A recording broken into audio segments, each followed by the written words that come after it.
It's late at night. You unlock your phone to check one message, and suddenly 40 minutes are gone. You weren't weak, bored, or lacking discipline.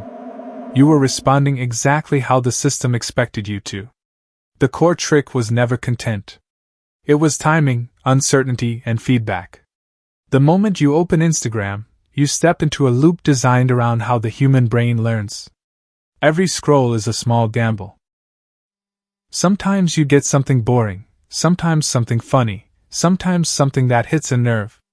That unpredictability matters because the brain releases more dopamine when rewards are uncertain than when they are guaranteed. This is the same learning mechanism studied in slot machines and behavioral experiments for decades. Over time, your brain stops opening the app for pleasure and starts opening it to relieve tension. That tension comes from unfinished social signals. Likes that might appear. Messages that could arrive.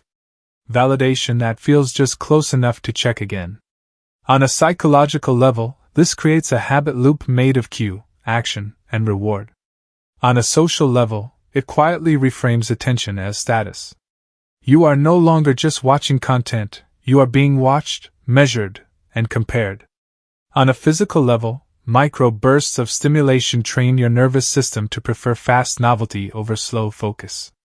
None of this required mind control.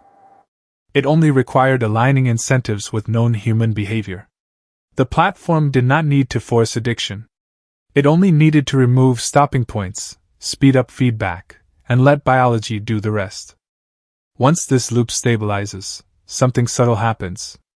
The app stops competing with other apps and starts competing with real life.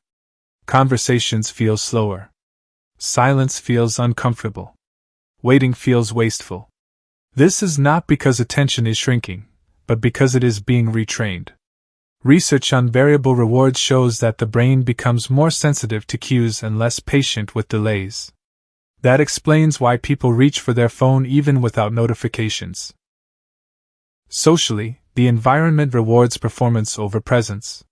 You learn what gets engagement and slowly adjust how you speak, think, and even feel.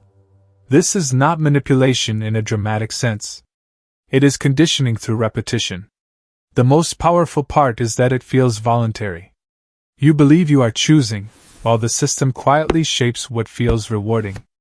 Importantly, this outcome was not evil or accidental. It was the predictable result of optimizing for time spent, feedback frequency, and social reinforcement. If you combine human insecurity, social comparison, and a frictionless interface, this result was almost inevitable. That is why the system scaled globally across cultures with minimal changes. It speaks to something universal in human psychology.